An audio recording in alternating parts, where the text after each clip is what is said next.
Hello friends. तो Madhya Pradesh GK के 100 questions की सीरीज़ में आपका स्वागत है। 30 मिनट में 100 क्वेश्चंस। तो हम पढ़ रहे थे, हमारा टॉपिक था मध्य प्रदेश की भौगोलिक स्थिति व प्राकृतिक प्रभाव। तो इसमें हम 100 क्वेश्चंस कंप्लीट कर चुके थे। इसके बाद हम 101 क्वेश्चन पे आ गए थे और आज हम मध्य प्रदेश की भौगोलिक स्थिति व प्राकृतिक प्रभाव पूरा कंप्लीट कर लेंगे। और इसके अंदर जितने भी क्वेश्चंस हमारे पास हैं वह सारे हम आज कंप्लीट करेंगे। यह क्वेश्चन 100 से भी ज़्यादा है। 135 क्वेश्चंस आज हम कंप्लीट करेंगे।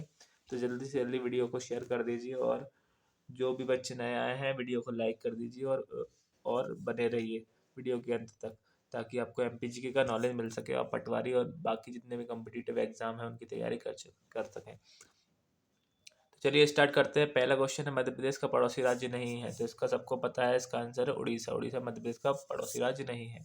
इसके बाद आते हैं, मध्य प्रदेश के कितने जिले राजस्थान की सीमा को छूते हैं। मध्य प्रदेश के 10 जिले राजस्थान की सीमा को छूते हैं। इसके बाद आता है क्वेश्चन नंबर 103। क्वेश्चन नंबर 103, इनमें से कौन सा मध्य प्रदेश का जिला महाराष्ट्र राज्य के साथ सीमा नहीं बनाता है। महाराष्ट्र राज्य के साथ सीमा नहीं बनाता है। इसका आंसर है देवास। देवास महाराष्ट्र राज्य के साथ सीमा नहीं बनाता है। इसके बाद आंसर है आपका क्वेश्चन है 104। 104, कर्क रेखा मध्य प्रदेश के किस पठार को दो भागों में विभाजित करती है। कर्क रेखा मध्य प्रदेश के मालवा पठार को दो भागों में विभाजित करती है। मध्य प्रदेश की सबसे ऊंची चोटी धूपगढ़ कहाँ पर स्थित है। धूपगढ़ स्थित है मध्य प्रदेश की सबसे ऊंची चोटी महादेव पहाड़ी में, महादेव पहाड़ी में स्थित है। इसके बाद आते हैं क्वेश्चन नंबर 106। मध्य प्रदेश का एकमात्र हिल स्टेशन पचमढ़ी कहाँ स्थित है। एकमात्र हिल स्टेशन पचमढ़ी है महादेव पहाड़ी में। पचमढ़ी महादेव पहाड़ी में स्थित है। इसके बाद आता है चंबल घाटी। चंबल घाटी मध्य प्रदेश के किस भौगोलिक विभाग में स्थित है। चंबल घाटी मध्य प्रदेश के किस भौगोलिक विभाग में स्थित है। तो इसका उत्तर है मध्य भारत का पठार। मध्य भारत के पठार में चंबल घाटी स्थित है। इसके बाद आता है क्वेश्चन नंबर 108। Question number 108। 108 है, चंबल बेसिन में सबसे उत्तरीय जिला है। चंबल बेसिन में सबसे उत्तरी जिला है मुरैना। इसके बाद आते हैं क्वेश्चन नंबर 109। मध्य प्रदेश भारत का विशालतम राज्य है। मध्य प्रदेश भारत का दूसरा विशालतम राज्य है। इसके बाद आते हैं, यह स्थान पहले ग्वालियर की सिंधिया परिवार की ग्रीष्मकालीन राजधानी जाना जाता था। वह कौन सा स्थान है जो सिंधिया की परिवार की ग्रीष्मकालीन राजधानी जाना जाता था। वह है शिवपुरी। इसके बाद आते हैं क्वेश्चन नंबर 111। कौन सा जिला सागर संभाग का नहीं है। सागर संभाग का जिला नहीं है सतना। इसके बाद क्वेश्चन नंबर 112। मध्य प्रदेश के निम्न जिलों में से कौन सा जिला दो अन्य राज्यों के साथ अपनी सीमाओं को साझा करता है। मध्य प्रदेश का जिला अलीराजपुर। अलीराजपुर किस किस के साथ अपनी सीमा को साझा करता है। महाराष्ट्र और गुजरात के साथ। क्वेश्चन नंबर 113 पे आते हैं। 113, मध्य प्रदेश के दक्षिण में स्थित दो राज्यों का उल्लेख करें। मध्य प्रदेश के दक्षिण में कौन कौन से राज्य स्थित हैं। महाराष्ट्र और आंध्र प्रदेश। मध्य प्रदेश के दक्षिण में महाराष्ट्र और आंध्र प्रदेश। ये छत्तीसगढ़ और उड़ीसा मध्य प्रदेश के पूर्व में स्थित है। और राजस्थान और उत्तर प्रदेश मध्य प्रदेश के उत्तर में स्थित है। और छत्तीसगढ़ और झारखंड भी मध्य प्रदेश के पूर्व में स्थित है। इसके बाद आता है क्वेश्चन नंबर 114 पर। क्वेश्चन नंबर 114 देखेंगे हम, इनमें से कौन सा मालवा क्षेत्र में सबसे महत्वपूर्ण शहर है। सबसे महत्वपूर्ण शहर मालवा का उज्जैन व इंदौर। इसके बाद आते हैं क्वेश्चन नंबर 115। चंदेरी अपनी सीमाओं को बांटता है। चंदेरी अपनी सीमाओं को किससे बांटता है। मालवा और बुंदेलखंड से। इसके बाद आता है क्वेश्चन नंबर 116। मध्य प्रदेश के निम्न जिलों में से कौन सा जिला उत्तर प्रदेश और छत्तीसगढ़ के साथ अपनी सीमाओं को साझा करता है। वह है सिंगरौली। सिंगरौली उत्तर प्रदेश और छत्तीसगढ़ के साथ अपनी सीमाओं को साझा करता है। इसके बाद क्वेश्चन नंबर 117 पे आते हैं, कौन सा शहर मध्य प्रदेश की वाणिज्यिक राजधानी के रूप में जाना जाता है। वाणिज्यिक राजधानी सभी को पता है क्या है, इंदौर। इसके बाद आते हैं क्वेश्चन नंबर 118 पे, इनमें से कौन सा मध्य प्रदेश का प्राकृतिक क्षेत्र नहीं है। प्राकृतिक क्षेत्र नहीं है, वह है पश्चिमी पठार। और बाकी सब मध्य भारत का पठार सतपुड़ा और मैकाल क्षेत्र, नर्मदा सोन घाटी मध्य प्रदेश के प्राकृतिक क्षेत्र हैं। इसके बाद आता है क्वेश्चन नंबर 119। निम्न में से किस राज्य में गोंडवाना पर्वत स्थित है। गोंडवाना पर्वत कहाँ पर स्थित है। मध्य प्रदेश में। इसके बाद आता है क्वेश्चन नंबर 120। 120 पे आइए। 120 है, कौन सा पठार पश्चिमी मध्य प्रदेश के लगभग पूरे हिस्से को ढाकता है। पूरे हिस्से को कौन सा पठार ढाकता है। मालवा का पठार। इसके बाद आता है क्वेश्चन नंबर 121 पर, भूवैज्ञानिक की दृष्टि से मध्य प्रदेश का प्राचीनतम भूभाग कौन सा है। मध्य प्रदेश का प्राचीनतम भूभाग है गोंडवाना गोंडवाना लैंड। इसके बाद आता है क्वेश्चन नंबर 122 पे, कौन सा स्थल मध्य प्रदेश में स्थित नहीं है? मध्य प्रदेश में स्थित नहीं है सोमनाथ का मंदिर। इसके बाद आता है क्वेश्चन नंबर 123 पे, संगमरमर की चट्टानों के लिए कौन सा शहर प्रसिद्ध है? जबलपुर। सभी को पता होगा जबलपुर संगमरमर की चट्टानों के लिए प्रसिद्ध है। इसके बाद आता है क्वेश्चन नंबर 124, मध्य प्रदेश का कौन सा शहर सिंधु गंगा के मैदानों में है? सिंधु गंगा के मैदानों में है ग्वालियर। इसके बाद आता है भोपाल बसा है। भोपाल कहाँ बसा है? 5 पहाड़ियों पर बसा हुआ है भोपाल। इसके बाद आता है क्वेश्चन नंबर 126। 126 क्या है? मध्य प्रदेश का सबसे बड़ा शहर है। सबसे बड़ा शहर मध्य प्रदेश का है इंदौर। इंदौर मध्य प्रदेश का सबसे बड़ा शहर है। इसके बाद आते हैं 127, मध्य प्रदेश को एक और नाम से जाना जाता है। मध्य प्रदेश को किस नाम से जाना जाता है? टाइगर स्टेट, बाघ राज्य, बाघ राज्य के नाम से जाना जाता है। इसके बाद मध्य प्रदेश मुख्य रूप से है। मध्य प्रदेश मुख्य रूप से क्या है? मध्य प्रदेश एक पठार है। मध्य प्रदेश में पठारों की संख्या सबसे ज्यादा, इसलिए मध्य प्रदेश मूल रूप से पठार है। इसके बाद आता है क्वेश्चन नंबर 129, मध्य प्रदेश के उत्तर में स्थित राज्य। मध्य प्रदेश के उत्तर में कौन सा राज्य स्थित है? राजस्थान व उत्तर प्रदेश। इसके बाद आते हैं मध्य प्रदेश को पहले कहा जाता था। पहले क्या कहा जाता था? मध्य प्रांत। और इसके बाद आते हैं क्वेश्चन नंबर 131, अमरकंटक जिला डैश में है। अमरकंटक जिला कहाँ पर है? अनूपपुर में। इसके बाद आता है question number 132। Question number 132, Madhya Pradesh के पूर्व में स्थित दो राज्य हैं। मध्य प्रदेश के पूर्व में कौन कौन से राज्य स्थित हैं? छत्तीसगढ़ व झारखंड। छत्तीसगढ़ और झारखंड मध्य प्रदेश के पूर्व में है। और इसके बाद आता है क्वेश्चन नंबर 133, मध्य प्रदेश का नाम डैश में दिया था। किसने दिया था मध्य प्रदेश का नाम? जवाहरलाल नेहरू ने। इसके बाद आता है क्वेश्चन नंबर 134 पर। 134, मध्य प्रदेश मानक मध्याह्न है। मध्य प्रदेश मानक मध्याह्न है 82.82 डिग्री पूर्वी देशांतर। यहाँ पर बहुत सारे लोग गलती कर देते हैं। 82.82 डिग्री पूर्वी देशांतर और पश्चिमी देशांतर में कन्फ्यूजन कभी कभार हो जाता है, तो इसका आंसर है 82.82 डिग्री पूर्वी देशांतर। इसके बाद आता है क्वेश्चन नंबर 135 पर, निम्न में से कौन सा क्षेत्र मध्य प्रदेश में नहीं है? मध्य प्रदेश में कौन सा क्षेत्र नहीं है? यह है छोटा नागपुर। छोटा नागपुर मध्य प्रदेश में नहीं पाया जाता। अब क्वेश्चन नंबर 136 पे आते हैं, जिसके नाम का मतलब मोर की जगह है। मध्य प्रदेश में जिला है मोर की जगह। मोर की जगह मतलब मुरैना। मध्य प्रदेश का कौन सा जिला है? मुरैना, जिसे मोर की जगह के नाम से जाना जाता है। चलिए अगले पे आते हैं। अगले क्वेश्चन पे आते हैं। क्वेश्चन है, नर्मदा की पूर्व छोर और सतपुड़ा की पूर्वी छोर डैश पर मिलते हैं। नर्मदा की पूर्वी छोर और सतपुड़ा की पूर्वी छोर डैश पर मिलते हैं। इसका उत्तर है अमरकंटक। अमरकंटक में नर्मदा की पूर्वी छोर और सतपुड़ा की पूर्वी छोर मिलते हैं। इसके बाद अब आते हैं, अगला क्वेश्चन हमारा रहेगा 138 पे आते हैं। मैकल पहाड़ियाँ विभिन्न नदियों का स्रोत है और इसलिए इसको कहा जाता है, क्या कहा जाता है? वाटर शेड के नाम से जाना जाता है। इसके बाद आता है क्वेश्चन नंबर 139, भारत के भौगोलिक केंद्र का गांव है। भारत के भौगोलिक केंद्र का गांव है जबलपुर के पास का करौड़ी। करौड़ी भारत के भौगोलिक केंद्र का गांव है। इसको एक बार हम डिटेल में पढ़ लेते हैं। मध्य प्रदेश के कटनी जिले में के डीमरखेड़ा तहसील क्षेत्र में विंध्याचल पर्वत की केचुआ पहाड़ियों के ढलान में स्थित करौंदी ग्राम भारत के भौगोलिक क्षेत्र का केंद्र बिंदु माना जाता है। आज़ादी के बाद सन 1956 में डॉक्टर राम मनोहर लोहिया जी की प्रेरणा से जबलपुर इंजीनियरिंग कॉलेज के संस्थापक प्राचार्य SP चक्रवर्ती की अगुवाई में अनुसंधान प्रारंभ हुआ था। ग्राम करौदी को लोहिया जी की स्मृति में मनोहर गांव का नाम दिया गया है।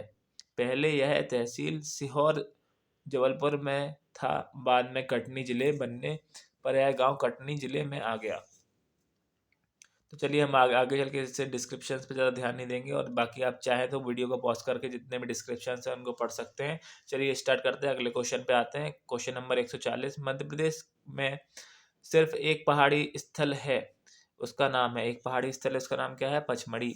इसके बाद आता है क्वेश्चन नंबर 141 पर, नर्मदा घाटी और विंध्य के दक्षिणी भाग के पश्चिमी भाग में एक क्षेत्र है जो कि कहा जाता है, वह कौन सा क्षेत्र है? निर्माण कहाँ पे आता है? नर्मदा घाटी और विंध्य के दक्षिणी भाग के पश्चिमी भाग में। इसके बाद आता है क्वेश्चन नंबर 142 पर। 142 क्वेश्चन आपके सामने है। भारत का मानक मध्याह्न यहाँ से होकर गुजरता है। भारत का मानक मध्याह्न कहाँ से होकर गुजरता है? सिंगरौली से होकर।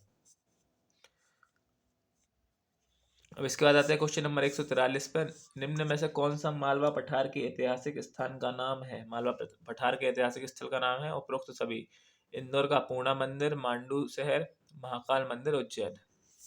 इसके बाद आता है क्वेश्चन नंबर 144 पर। निम्न में से कौन से जिले मालवा के पठार में नहीं है? मालवा के पठार में कौन से जिले नहीं है? बैतूल और नरसिंहपुर। Question number 145। निम्न में से कौन से क्षेत्र को विंध्यन कगार कहा जाता है? विंध्यन कगार कहा जाता है रीवा पन्ना को। इसके बाद आता है क्वेश्चन नंबर 146। नर्मदा सोन घाटी कहाँ स्थित है? नर्मदा सोन घाटी मालवा और सतपुड़ा के मध्य स्थित है। इसके बाद आता है क्वेश्चन नंबर 147। मध्य प्रदेश का कौन सा शहर इंडो गैंगेटिक मैदान में आता है? इंडो गैंगेटिक मैदान में आता है ग्वालियर। इसके बाद आता है क्वेश्चन नंबर 148 पे। कौन सा मध्य भारत के पठारों में सबसे गर्म माह है? सबसे गर्म माह मई। मध्य भारत में सबसे गर्म माह है मई। इसके बाद आता है क्वेश्चन नंबर 149। मध्य भारत के पठारों की नदियां आमतौर पर किस दिशा में बहती है? किस दिशा में बहती है? उत्तर और उत्तर पश्चिमी दिशा में। Question number 150। ग्वालियर का पुराना नाम है? ग्वालियर का पुराना नाम गोपगिरी। इसके बाद आता है क्वेश्चन नंबर 151। मध्य प्रदेश की सर्वाधिक सीमा किस प्रदेश से लगती है? उत्तर है राजस्थान। राजस्थान से मध्य प्रदेश की सर्वाधिक सीमा लगती है। इसका क्वेश्चन नंबर 152 पे आता है जानापाव चोटी किस क्षेत्र का भाग है? जानापाव चोटी है मालवा का पठार का भाग। 153 क्वेश्चन। मालवा का पठार का सबसे गर्म महीना कौन सा है? मई। मई सबसे गर्म महीना है मालवा का पठार का। इसके बाद आता है क्वेश्चन नंबर 154 पर है। Question number 154। मध्य प्रदेश को प्रमुख रूप से कितने प्राकृतिक भागों में बांटा गया है? कितने प्राकृतिक भागों में बांटा गया है? 3 प्राकृतिक भागों में बांटा गया है। बुंदेलखंड पठार की सबसे ऊंची चोटी कौन सी? कौन सी है? सिद्ध बाबा चोटी। इसके बाद क्वेश्चन नंबर 156 में। मध्य प्रदेश में पृथ्वी का केंद्र किस जगह को माना जाता है? मंगलनाथ मंदिर को। इसके बाद क्वेश्चन नंबर 157। जबलपुर मध्य प्रदेश की डैश राजधानी के रूप में है? किस राजधानी के रूप में है? कोई नहीं, क्योंकि मध्य प्रदेश की संस्कार राजधानी है वह, ना कि संगीत राजधानी, व्यापार और पर्यटन राजधानी। तो हम वैसे व्यापार में देखें तो व्यापार में सबसे आगे क्या है? इंदौर। इंदौर व्यापार राजधानी, संगीत राजधानी ग्वालियर है, और पर्यटन के लिए पचमढ़ी को जाना जाता है। इसके बाद क्वेश्चन नंबर 158 पे आते हैं। मध्य प्रदेश अपनी भौगोलिक स्थिति के कारण सर्वाधिक रूप से किस नाम से जाना जाता है? किस नाम से जाना जाता है? भारत का दिल। Question number 159। इनमें से किस राज्य की सीमा मध्य प्रदेश की सीमा का हिस्सा नहीं है? पश्चिम बंगाल। Question number 160। देश के क्षेत्र का लगभग 10% भाग मध्य प्रदेश से ढका हुआ है। इसको बताइए अब, कितने प्रतिशत भाग मध्य प्रदेश से ढका हुआ है? तो इसका उत्तर है सी। इसका उत्तर है 10% भाग देश का मध्य प्रदेश से ढका हुआ है। तो चलिए हम क्वेश्चन नंबर आते हैं 161 पर। 161 क्वेश्चन नंबर। मध्य प्रदेश का पश्चिमी भाग, मध्य प्रदेश का पश्चिमी मध्य क्षेत्र को डैश भी कहा जाता है? मध्य प्रदेश का पश्चिमी मध्य क्षेत्र को मालवा का पठार भी कहा जाता है। Question number 162। मध्य प्रदेश की प्राकृतिक सीमा के संदर्भ में कौन सा युग्म सत्य है? तो मध्य प्रदेश की प्राकृतिक सीमा के संदर्भ में यह सभी सत्य है कि चंबल की नदी उत्तर से निकलती है, ताप्ती दक्षिण से, मैकाल पर्वत पूर्व से। इसके बाद आता है क्वेश्चन नंबर 163। मध्य प्रदेश पहले कैसे जाना जाता था? कैसे जाना जाता था? पहले मध्य प्रांत और बरार के नाम से जाना जाता था। Question number 164। मध्य प्रदेश को पूर्व में डैश के रूप में जाना जाता था? किस नाम से जाना जाता था? केंद्रीय व्यापक प्रांत के नाम से। इसके बाद क्वेश्चन नंबर 165। मध्य प्रदेश में कैमूर, मैकाल और महादेव क्या है? ये सारी क्या है? पहाड़ है। Question number 166। मंदसौर शहर निम्नलिखित में से कौन से भौगोलिक क्षेत्र में आता है? मंदसौर कौन से भौगोलिक क्षेत्र में आता है? तो इसका उत्तर है मालवा भौगोलिक क्षेत्र में। इसके बाद आता है क्वेश्चन नंबर 167। इसके पहले अपन देख लेते हैं कौन सा जिला कहाँ पर स्थित है, एक बार आपको नॉलेज हो जाए प्राकृतिक रूप से। कि हम देख सकते हैं कि जो मुरैना जिला है वह उत्तर प्रदेश और राजस्थान के बीच में सीमा बनाता है, मतलब दो राज्यों को मुरैना जिला जोड़ता है। इसके बाद हम देख सकते हैं झाबुआ जो जिला है, झाबुआ जिला गुजरात और राजस्थान दो राज्यों के साथ अपनी सीमाएं बनाता है। इसके बाद अलीराजपुर गुजरात और महाराष्ट्र के साथ अपनी सीमाएं बनाता है। इसके बाद हम देख सकते हैं जो बालाघाट है, बालाघाट वह महाराष्ट्र और छत्तीसगढ़ के साथ अपनी सीमा बनाता है, और इसके अलावा जो सिंगरौली है वह अपनी सीमा छत्तीसगढ़ और उत्तर प्रदेश के साथ बनाता है। इसके बाद हम देख सकते हैं कि भोपाल जो है राजधानी वह मध्य में है। इसके अलावा जो हमारी व्यापार राजधानी इंदौर है वह पश्चिम की ओर है, और इसके अलावा जो हमारी संस्कृति की राजधानी जबलपुर है वह पूर्व की ओर है। और यहाँ पर हम देख सकते हैं जो शिवपुरी जिला है वह राजस्थान और उत्तर प्रदेश दोनों की सीमाओं को बनाता है। मतलब शिवपुरी की सीमाएं राजस्थान और उत्तर से लगती हैं। इसमें हम देख सकते हैं बुरहानपुर का दर्रा बहुत इंपॉर्टेंट है। यहाँ पर बुरहानपुर में अली अलीराजपुर आया था, और बाकी बाकी बाकी बहुत सारे जितने भी क्रांतिकारी हैं बुरहानपुर में आए थे। इसके बाद हम देख सकते हैं अगले अगले क्वेश्चंस पे आते हैं। अगले क्वेश्चंस पे मैप के बाद मैप को आप रीड कर सकते हैं शांति से बैठ के कभी भी। इसके बाद आते हैं अगला क्वेश्चन। अगले क्वेश्चन है हमारे सामने एक 167 मालवा का पठार निम्न में से किसके उत्तर दिशा में स्थित है? किसके उत्तर दिशा में स्थित है? सतपुड़ा पर्वत श्रृंखला के। इसके बाद आते हैं क्वेश्चन नंबर 168 पर, निम्नलिखित में से मध्य प्रदेश का कौन सा जिला महाराष्ट्र और छत्तीसगढ़ दोनों राज्यों की सीमा बनाता है? तो हम अभी पढ़ चुके हैं, महाराष्ट्र छत्तीसगढ़ के साथ सीमा कौन सा बनाता है? बालाघाट। इसके बाद दमोह का प्राचीन नाम। दमोह का प्राचीन नाम है तुंडीकेर। तुंडीकेर दमोह का प्राचीन नाम है। वर्तमान में कर्क रेखा मध्य प्रदेश के कितने जिलों से गुजरती है? कितने जिलों से गुजरती है? मध्य प्रदेश के 14 जिलों से होकर कर्क रेखा गुजरती है। तो एक बार हम पहले फिर से रीड कर लेते हैं मैप में आके थोड़ा, कि 14 जिलों से होकर कर्क रेखा गुजरती है। तो 14 जिले जो हमारे हैं वह उज्जैन से स्टार्ट होते हैं। उज्जैन, रतलाम, आगरमालवा, सीहोर, राजगढ़, भोपाल, विदिशा, रायसेन, साकर, दमोह, जबलपुर, कटनी, उमरिया, शहडोल। तो हम देख लेते हैं कि रतलाम से होकर ये कर्क रेखा निकलती है, उज्जैन, आगरमालवा, राजगढ़ को होते हुए। तो मैं एग्जैक्ट नहीं बना पा रहा हूँ, आप एक बार फिर से देखिए कि यह यहाँ से होकर रतलाम, उज्जैन, आगरमालवा, राजगढ़, भोपाल, भोपाल के बाद यह सीहोर को भी टच करती है, सीहोर, फिर इसके बाद विदिशा, सागर, दमोह, कटनी, उमरिया और शहडोल, यहाँ से होकर यह कर्क रेखा गुजरती है। तो यह जितने भी राज्य आप इनको याद कर सकते हैं। चलिए आगे बढ़ते हैं, अपने टॉपिक पे फिर से वापस आते हैं। उज्जैनी और महेशमती, उज्जैनी और महेशमती डैश के लिए डैश के लिए महत्वपूर्ण नगर हैं। किसके लिए महत्वपूर्ण नगर हैं ये हम बता सकते हैं। ये किसके लिए? पश्चिमी मालवा, पश्चिमी मालवा के महत्वपूर्ण नगर थे। इसका क्वेश्चन नंबर 172 पे आता है, मध्य प्रदेश की संगीत राजधानी किस शहर को बोला जाता है? किस शहर को बोला जाता है मध्य प्रदेश की संगीत राजधानी? तो यह बोला जाता है मैहर को। मैहर को मध्य प्रदेश की संगीत राजधानी के नाम से जाना जाता है। इसका आता है क्वेश्चन नंबर 173 पर, निम्नलिखित में से कौन सा जिला चंबल संभाग का नहीं है? तो बताइए, सिंपल सा क्वेश्चन है, अलीराजपुर चंबल संभाग का नहीं है। मध्य प्रदेश की सबसे ऊंची चोटी धूपगढ़ कहाँ पर है? धूपगढ़ कहाँ पर है? होशंगाबाद जिले में है। इसके बाद क्वेश्चन नंबर 175 पर आते हैं, मालवा पठार की सबसे ऊंची चोटी क्या है? मालवा पठार की सबसे ऊंची चोटी है सिगार, और सिद्ध बाबा बुंदेलखंड की सबसे ऊंची चोटी है। इसके बाद आते हैं 176 पे। 176 क्वेश्चन नंबर, मध्य प्रदेश का कौन सा जिला उत्तर प्रदेश और छत्तीसगढ़ के साथ सीमा बनाता है? तो सिंगरौली हमने अभी पढ़ा मैप में कि सिंगरौली उत्तर प्रदेश और छत्तीसगढ़ के साथ अपनी सीमा बनाता है। इसके बाद आता है क्वेश्चन नंबर 177 पर, मध्य प्रदेश के उत्तर में उपजाऊ घाटी और रोलिंग पहाड़ियों को डैश कहा जाता है? क्या कहा जाता है? उन्हें कहा जाता है बुंदेलखंड। बुंदेलखंड क्या है? मध्य प्रदेश के उत्तर में उपजाऊ घाटी और रोलिंग पहाड़ियाँ। इसके बाद आते हैं क्वेश्चन नंबर 178 पर। 178, प्राचीन ग्रंथों में सीहोर सीहोर जिले का उल्लेख किस नाम से था? किस नाम से था सीहोर जिले का उल्लेख?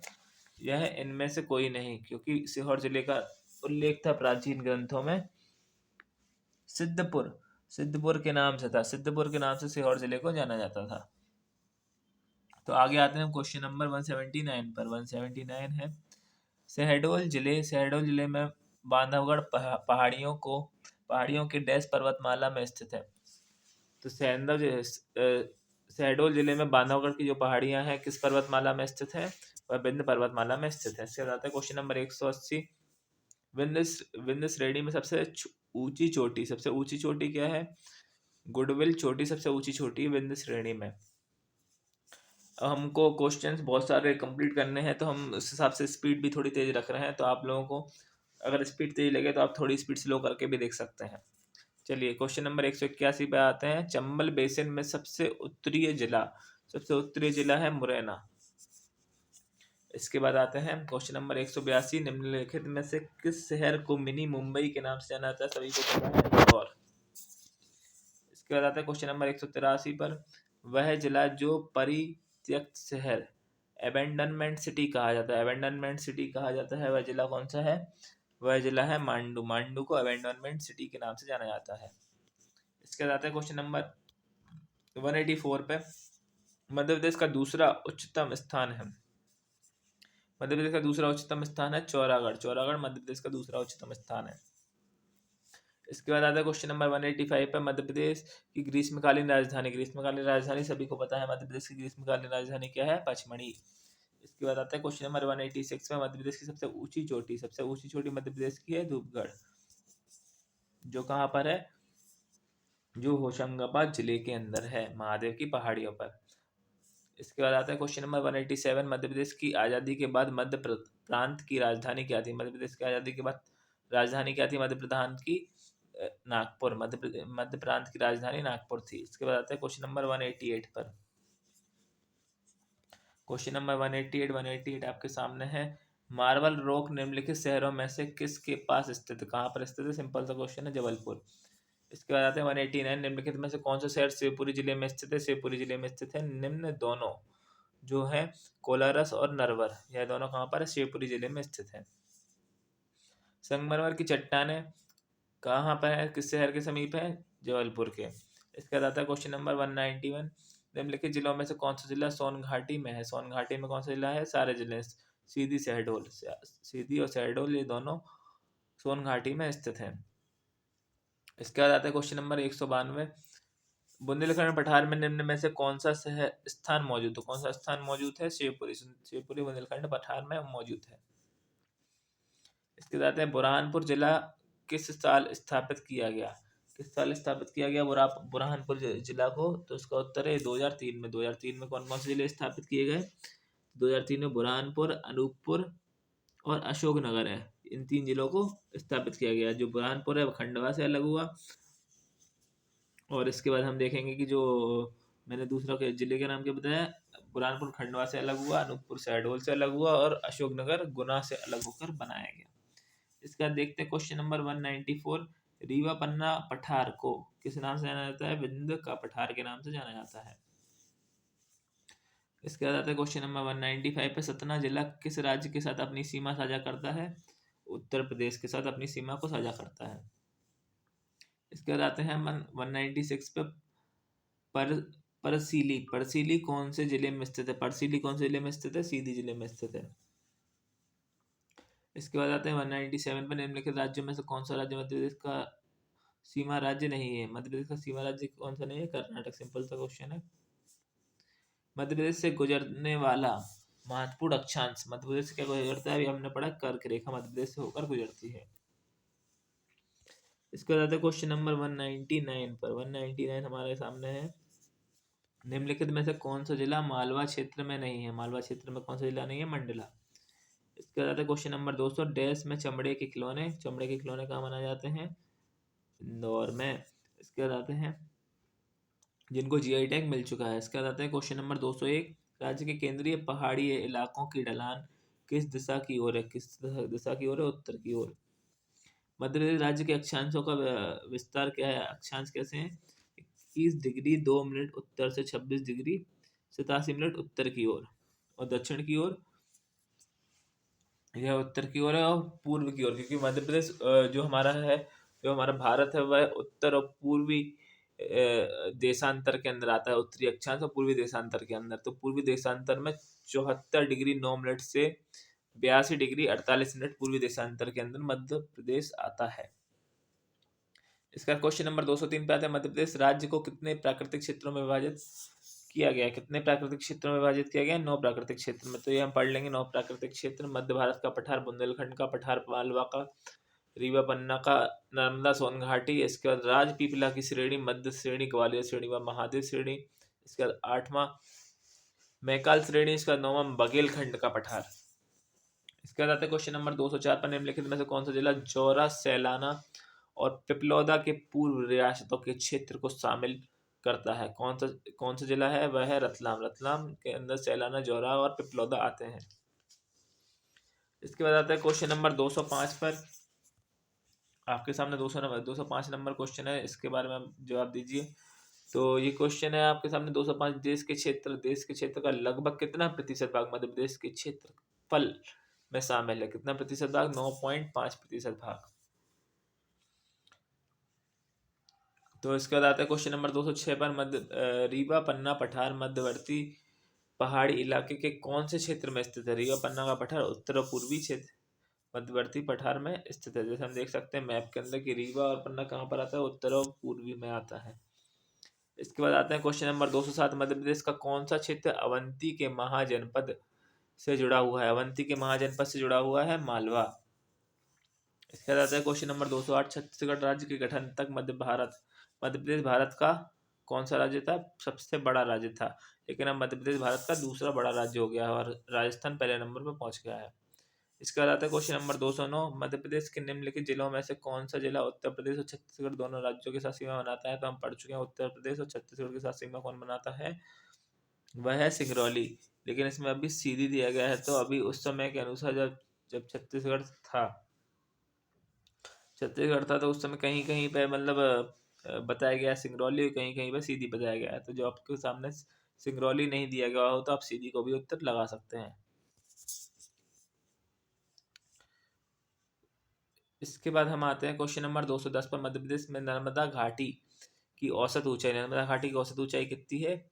MSL से 300 मीटर ऊपर, मतलब जो समुद्री तल से 300 मीटर ऊपर नर्मदा घाटी की औसत ऊंचाई है।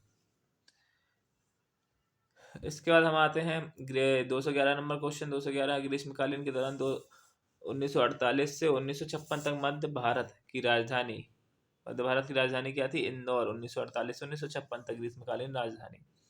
इसके बाद आता है क्वेश्चन नंबर 212 पर। 212 आपके सामने, होशंगाबाद में स्थित पर्वत श्रृंखला के नाम बताइए। कौन कौन से हैं? सतपुड़ा श्रृंखला होशंगाबाद में स्थित है। इसके बाद आता है क्वेश्चन नंबर 213। नीमच जिला किस अन्य राज्य की सीमा को स्पर्श करता है? किसको सीमा करता है? राजस्थान को स्पर्श करता है। Question number 214। बघेलखंड मध्य प्रदेश के डैश भाग में स्थित है? बघेलखंड कहाँ पर? उत्तर पूर्वी भाग में स्थित है। Question number 215। निम्नलिखित में से कौन सा मध्य प्रदेश का प्राकृतिक क्षेत्र नहीं है? कौन सा मध्य प्रदेश का प्राकृतिक क्षेत्र नहीं है? पश्चिमी पठार, हम पहले भी पढ़ चुके हैं। इसके बाद आता है क्वेश्चन नंबर 216। बड़वानी के उत्तर की ओर स्थित जिले का नाम क्या है? बड़वानी के उत्तर की ओर स्थित जिले का नाम क्या है? धार। धार उत्तर की ओर स्थित है। इसके बाद आता है क्वेश्चन नंबर 217। मध्य भारतीय स्वतंत्रता के तत्काल बाद गुना डैश के राज्य का हिस्सा बन गया? गुना किसके राज्य का हिस्सा बन गया? मध्य भारत के राज्य का हिस्सा बन गया भारतीय स्वतंत्रता के तत्काल बाद। और पहले वह किसका हिस्सा था? पहले वह अन्य राज्य का हिस्सा था और सिंधिया के आने के बाद वह मध्य भारत का हिस्सा बन गया। इसके बाद हम देखते हैं क्वेश्चन नंबर 218। भारतीय स्वतंत्रता के तुरंत बाद अलीराजपुर डैश के राज्य का हिस्सा बन गया? किसका हिस्सा बन गया? मध्य भारत का। सिंपल सा क्वेश्चन है। Question number 219। एक भूवैज्ञानिक दृष्टि से मध्य प्रदेश का सबसे पुराना भूभाग कौन सा है? गोंडवाना भूमि। Question number 220। केंद्र सरकार की योजना के अंतर्गत निम्नलिखित में से किस राज्य को विशेष दर्जा नहीं प्राप्त है? किस राज्य को विशेष दर्जा प्राप्त नहीं है? मध्य प्रदेश को। बाकी त्रिपुरा, मेघालय, अरुणाचल प्रदेश विशेष दर्जे में है। Question number 221। मध्य प्रदेश के निम्नलिखित स्थानों में से कौन सा एक 80 डिग्री पूर्वी देशांतर पर या उसके निकटतम स्थित है? तो इसका उत्तर क्या हो जाएगा? जबलपुर। जबलपुर कहाँ पर स्थित है? 80 डिग्री पूर्वी देशांतर या उसके निकटतम। तो इसका उत्तर हो जाएगा जबलपुर। चलिए हम आगे आते हैं क्वेश्चन नंबर 222 पर। मध्य प्रदेश की निम्नलिखित में से कौन सी घाटी भ्रंश घाटी है? तो चंबल घाटी मध्य प्रदेश की भ्रंश घाटी है। Question number 223। मध्य प्रदेश का कौन सा जिला गुजरात और राजस्थान राज्य की सीमा को छूता है? तो इसका सिंपल सा क्वेश्चन है, का उत्तर है झाबुआ। इसके बाद आते हैं मध्य प्रदेश की किस पहाड़ी को सतपुड़ा की रानी कहा जाता है? पचमढ़ी। क्वेश्चन नंबर 225, मध्य प्रदेश के किस जिले को दक्षिण का द्वार कहा जाता है? बुरहानपुर। क्वेश्चन नंबर 226, मध्य प्रदेश के निम्नलिखित से शिखरों को आरोही क्रम सबसे छोटी सर्वप्रथम से व्यवस्थित कीजिए। तो चोटी जो सबसे छोटी है, फिर उससे बड़ी है, फिर उससे बड़ी है, उसके अनुसार हमें जोड़ना है ना। तो सबसे छोटी इसमें कौन सी है? इसमें हम सबसे छोटी देख सकते हैं, सबसे छोटी इसमें है कलुमार सद्भावना शिखर, है ना। और उससे बड़ी है अमरकंटक, उससे बड़ी चौरागढ़ और उससे बड़ी धूपगढ़। तो उसका आंसर हो जाएगा डी, कलुमार सद्भावना, अमरकंटक, चौरागढ़ और धूपगढ़। चलिए आते हैं क्वेश्चन नंबर 227 पे। मध्य प्रदेश में निम्नलिखित पर्वत श्रृंखलाओं में से कौन सी श्रेणी दो बड़ी नदियों के बीच स्थित है? तो सतपुड़ा दो बड़ी नदियों के बीच स्थित है। नर्मदा घाटी किन पर्वत श्रेणियों के मध्य स्थित है? नर्मदा घाटी विंध्याचल और सतपुड़ा के मध्य स्थित है। विंध्यन कगार का दक्षिणी भाग है, विंध्यन कगार का दक्षिणी भाग है भांडेर पठार। इसके बाद आता है क्वेश्चन नंबर 230, सतपुड़ा क्षेत्र में स्थित श्रेणियों में से पश्चिम से पूर्व की ओर उनकी स्थिति को दर्शाने वाला निम्नलिखित में से कौन सा क्रम सही है? पश्चिम से पूर्व की ओर, पश्चिम से पूर्व की ओर पश्चिम में है बड़वानी की पहाड़ियां, इसके बाद महादेव श्रेणी और इसके बाद मैकाल श्रेणी। तो ये पश्चिम से पूर्व की ओर उनकी स्थिति को दर्शाने वाला क्षेत्र है, उनकी स्थिति को दर्शाने वाला क्षेत्र है। जो ये क्वेश्चन हम वैसे बता चुके हैं कि एमपीपीएससी में ये प्री में 2019 में क्वेश्चन आ चुका है। इसके बाद आता है क्वेश्चन नंबर 231 पे। क्वेश्चन नंबर 231 पे आते हैं हम, निम्नलिखित में से कौन से क्षेत्र मध्य प्रदेश और छत्तीसगढ़ दोनों राज्यों के साथ विस्तारित है? कौन सा क्षेत्र? मैकाल श्रेणी दोनों राज्यों में विस्तारित है। इसका क्वेश्चन नंबर 232 पे आते हैं, मध्य प्रदेश में नया छत्तीसगढ़ राज्य बनाने के लिए इसका पुनर्गठन कब हुआ? कब हुआ था पुनर्गठन? 1 नवंबर 2000 को। क्वेश्चन नंबर 233, शामला और ईदगाह पहाड़ियां मध्य प्रदेश में निम्नलिखित में से किस स्थान पर स्थित है? भोपाल में श्यामला और ईदगाह की पहाड़ियां स्थित है। क्वेश्चन नंबर 235 पे आते हैं, 234 पे आते हैं, निम्नलिखित में से कौन सी पर्वत श्रृंखला मध्य प्रदेश में मौजूद है? मध्य प्रदेश में मौजूद है विंध्य पर्वत श्रृंखला। इसके बाद हम आते हैं क्वेश्चन नंबर 235 पर, गिद्धराज पर्वत व गृद्धराज पर्वत मध्य प्रदेश के किस जिले में स्थित है? किस जिले में स्थित है? सतना जिले में। सतना जिले में गिद्धराज पर्वत और गृद्धराज पर्वत स्थित है। तो यहाँ पर हमारा मध्य प्रदेश का जो मध्य प्रदेश की भौगोलिक स्थिति है और प्राकृतिक प्रभाग है वह कंप्लीट हुआ। और इसी के साथ हमारा जो एक टॉपिक है वह कंप्लीट हो चुका है। और हम मध्य प्रदेश का जो एक चैप्टर है कंप्लीट कर चुके हैं, जिसके अंदर हमारे थे 235 क्वेश्चन। 235 में से 100 क्वेश्चन हमने कल किए और 135 क्वेश्चन आज हमने कंप्लीट किए। अगर आपको इसमें थोड़ा बहुत भी नॉलेज मिला हो, कुछ आपको एक दो क्वेश्चन जो भी आपको नहीं आते सीखने को मिले हों, तो आप वीडियो को लाइक कर सकते हैं, ज़्यादा से ज़्यादा लोगों को शेयर कर सकते हैं और चैनल को सब्सक्राइब कर सकते हैं। लेटेस्ट वीडियो के लिए आप नोटिफिकेशन के घंटे को दबा सकते हैं। तो आप सभी का धन्यवाद, आपने इस वीडियो को पूरा देखा। आप सभी का धन्यवाद।